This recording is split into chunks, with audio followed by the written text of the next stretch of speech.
Welcome everyone to this virtual book launch event.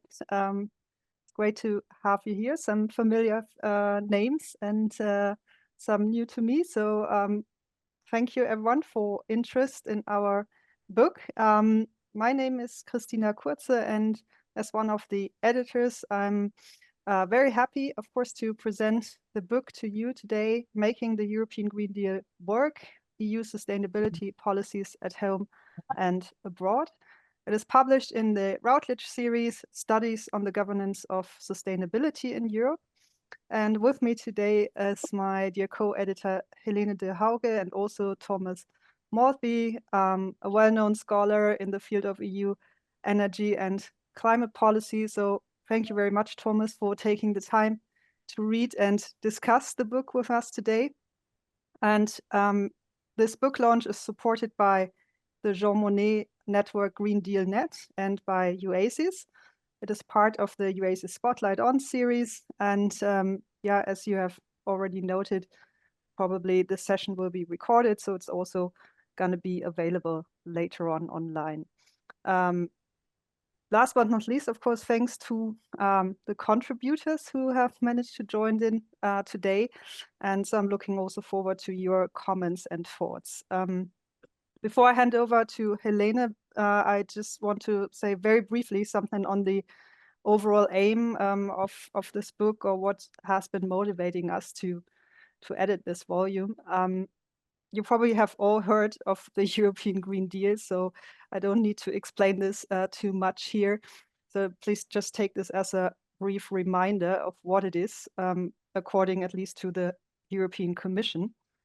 It is a new growth strategy that aims to transform the EU into a fair and prosperous society with a modern, resource-efficient and competitive economy where there are no emissions of greenhouse gases in 2050 and where economic growth is decoupled from resource use.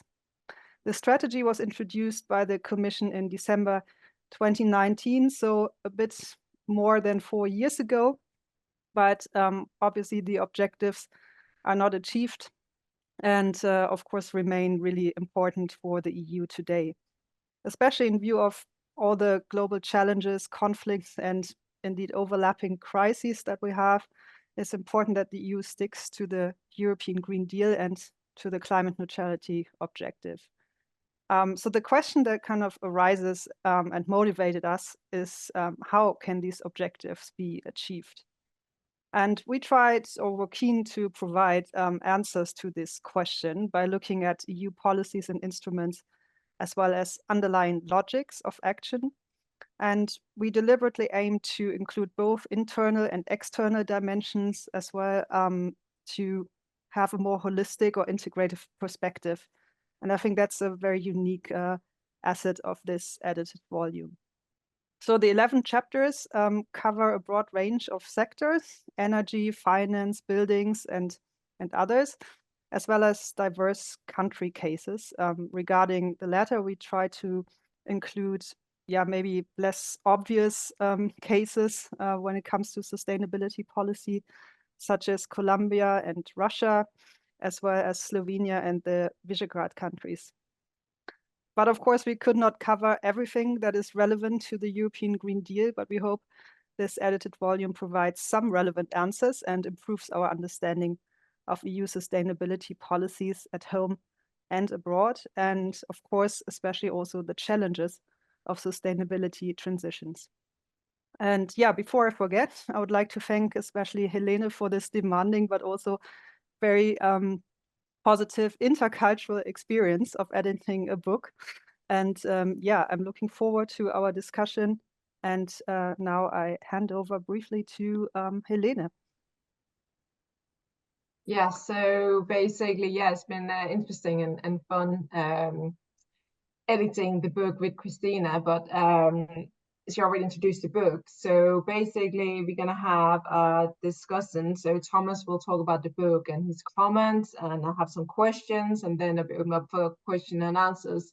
And hopefully some of the authors who I can see is in the audience will chip in and help answer some of the questions that we raised during this discussion. So anyway, over to you, Thomas.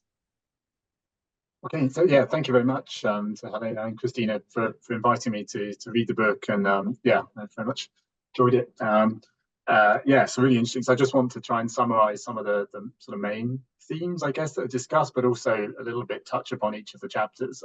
Some of them not in too much detail given the time constraints, but yeah, maybe then raise some questions that we can come back to in the discussion. So I'll try and get all that within sort of 20 minutes. And yeah, because it's a particularly kind of salient book, and I suppose thinking about probably the gestation of the project, it has faced, I guess, challenges of anyone who's been writing in this area in the last few years, that certain issues have maybe emerged in the last couple of years as well, and since the book's been published.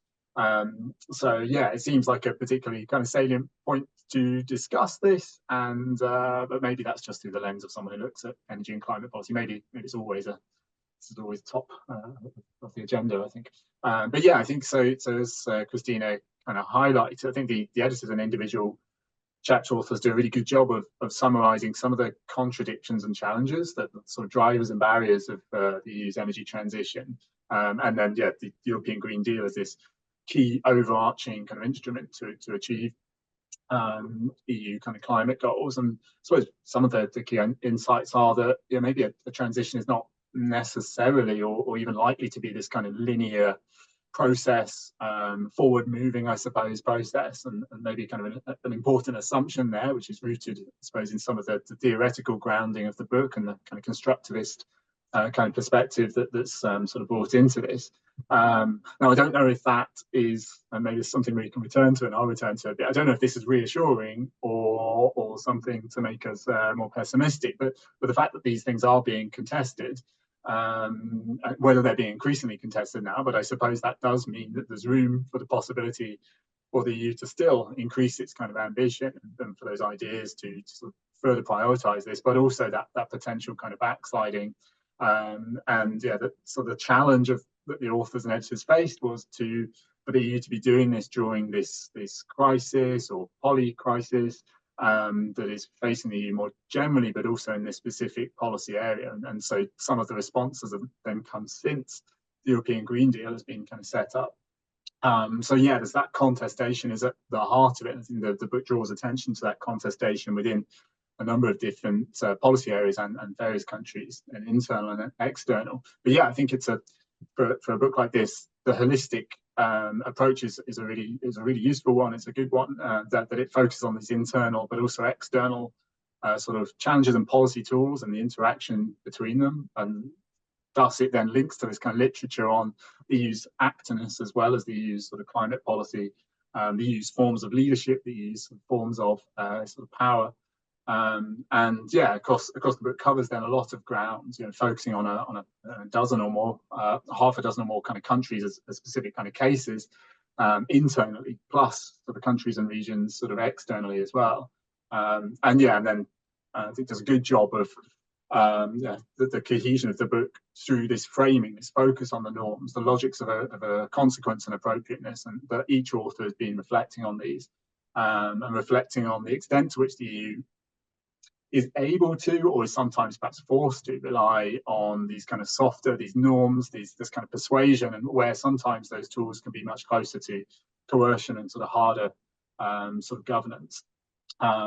So yeah, I think it's going to have a sort of wide interest.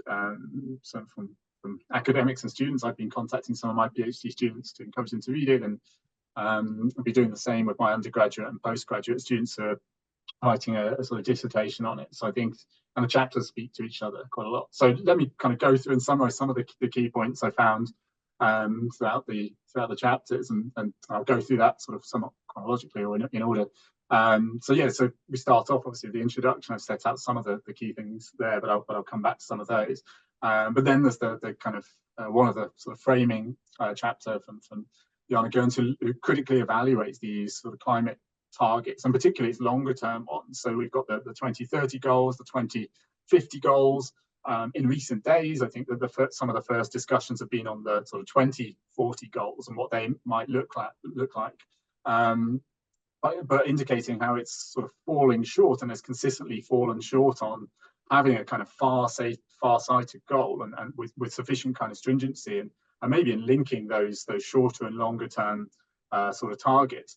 And perhaps this has been reinforced by events that have happened since this sort of this chapter. I mean, the State of the Energy Union, I think it was in autumn this was published, reported that, you know, basically acknowledged the EU was somewhat failing, that it needed to significantly step up implementation efforts, otherwise it was going to miss both the 2030 targets and the 2050 targets. And then a report yesterday from the EU Scientific Advisory Board on climate change kind of echoed that and said, look, it's falling short. You know, it's falling short by the national plans are not going to reach a 55% emission cut by 2030. It's going to be 49, 51%. So quite a big gap, an even bigger gap by 2050. I think then it raises the question.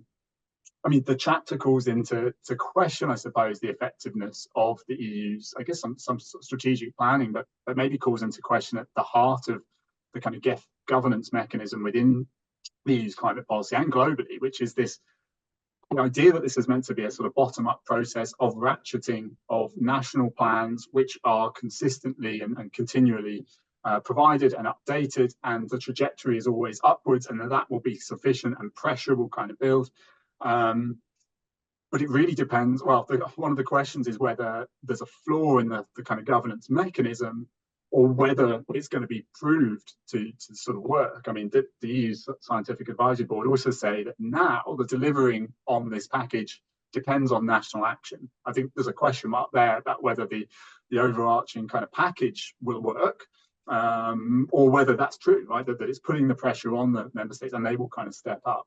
But yeah, points out the policy development really, and the Green Deal, but also the EU's kind of climate law.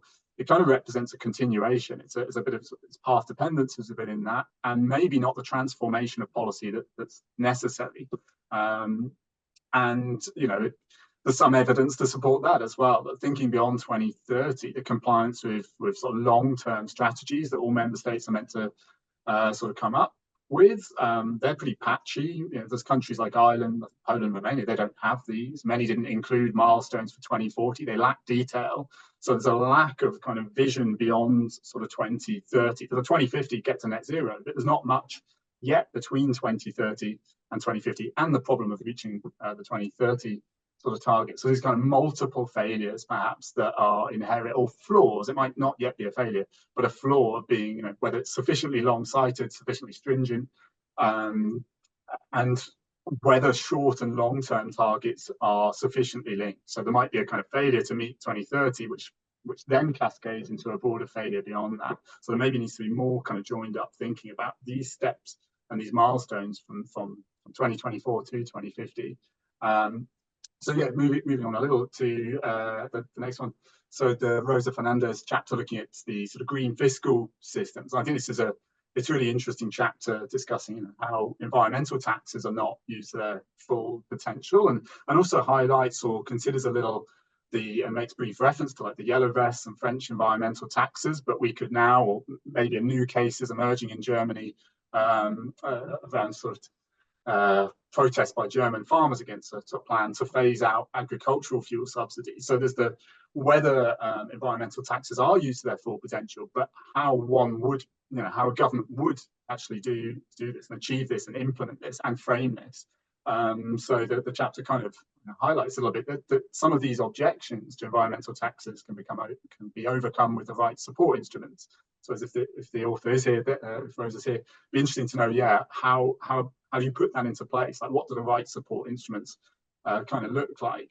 I mean, maybe this has been boosted a little bit by the EU's Recovery and Resilience Facility, the 37% climate spending requirement, but also policy reforms. But again, I'd ask Rosa like how much that might be part of it. And then there's a kind of revision of the Energy Taxation Directive, but it seems to be progressing really slowly. I don't know the politics within that, but it seems like this is a really tricky thing to agree at the EU level as well as the national level. And then we've got the Carbon Border and Adjustment Mechanism, which was sort of coming in a form of environmental taxation and just starting to come in. It's going to be phased in over the next sort of 10 years. But the CBAM then, even if that is put in place as it's planned to, there's questions there about whether we've got some trade-offs with the justice of this, right? How environmental taxes are seen and perceived and are just, and that's both an internal thing, but also, as chapter 11 talks about, it's an external thing. I think, you know, the justice of EU kind of mechanisms. And so, yeah, chapter 2 kind of links in some regard to sort of chapter 3 and the role of the European Investment Bank in financing the green transition.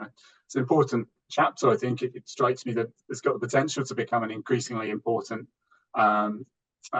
climate actor for the EU, and one that I don't think there's been too much academic sort of scholarship that's looked at. So this is potentially really important tool of EU climate policy, particularly beyond its borders, since the EIB became a climate bank in 2019 and ceasing fossil fuel investments since the end of 2021. But also then it's funding the just transition mechanism and a pioneer of the green bond market. So we've got this internal and external sort of dimension there.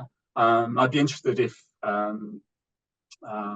Helen is here to know more about, I guess, the agency of the institution, because it's kind of talked about that the EIB's institutional side can be potentially swiftly aligned with EU policy objectives, so internal decisions, and later on it kind of talks about European Commission's objectives and the EIB's objectives. So I'm curious in this kind of EU integration story, if the story can be applied here, the extent to which it is able to create its own kind of view of what EU climate policy can be, or whether it follows the lead of member states or through the European Commission, for example.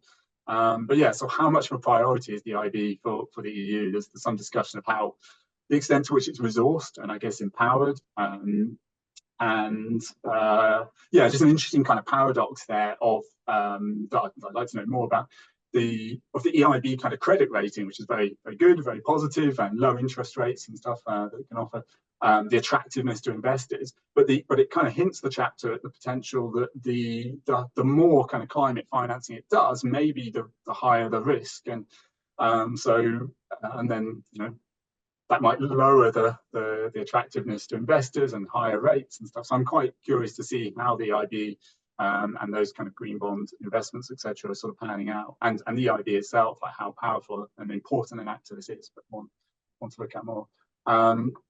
Chapter 4 looks at sort of forestry and also kind of maybe either considers topics that are less covered by the literature or just exposes one of the many things I know and much less about. But yeah, mainly discussing this use of sort of forestry, etc., as an option, as an objective, but not so much as an implemented policy. It's one of those sort of policy objectives where it's kind of soft governance. It's through dialogue and persuasion, socialization, and the chapter authors are very skeptical about how much this can be scaled up and how much sort of forest carbon can really be an important part of this.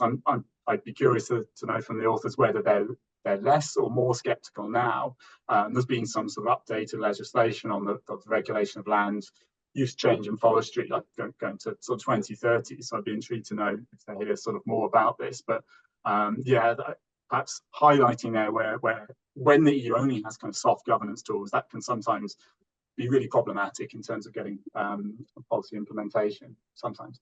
And yeah, chapter 5, I think Jonas is here, Jonas and Peter, and talking about renovating Europe, and again these I think there's parallels between chapter 4 and chapter 5, which is lots of targets bandied around, lots of sort of quite ambitious objectives set, but maybe without financial backing or without stringent legislation. So the planned renovation wave of the EU is to double the rate by 2030.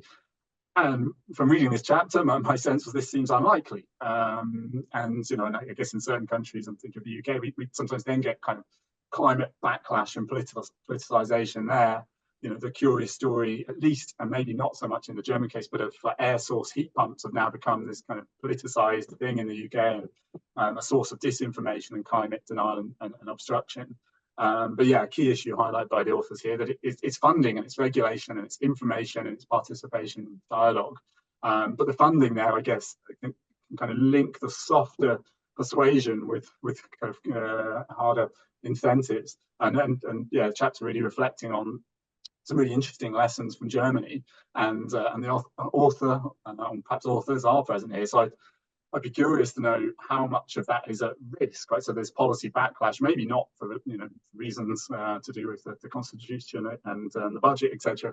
But like, how much of this is at risk now? That the renovation wave, including the sort of changing of residential heating and maybe industrial heating, how much of that is jeopardized by these perhaps only short-term sort of financing issues? So yeah, like whether renovation is one of those potential or likely victims of economic slowdowns, of which I don't know, they forecast it last year, thankfully didn't arrive, but if it arrives this year, whether this is something that gets kicked down the road. And chapter 6 considers sort of the Visegrad sort of 4 countries in Central and Eastern Europe, many of which have been categorized as kind of climate laggards and either climate laggards and some of them additionally trying to actively reduce the EU's kind of climate ambition. And I guess it's kind of a complex situation, because some of those countries that are kind of climate laggards, like Hungary or whatever, they might have a sort of faster and more ambitious coal phase out, but they might also oppose sort of more stringent 2040 emissions target, 2050 emissions target. But I think there's a question here about, in constructivist framework of how dynamic this area is, particularly a new government in Poland that already seems to be strikingly more kind of ambitious than the previous sort of government. So maybe it's not a fixed kind of grouping. But I think, yeah, the chapter kind of highlights some of these key kind of problems here and a reluctance within the region, but we can extend that to the EU and we can extend that to the G7 and globally, of phasing out fossil fuel subsidies for various electoral and kind of economic reasons, but a real reluctance, despite a commitment to do so, to kind of phase this out.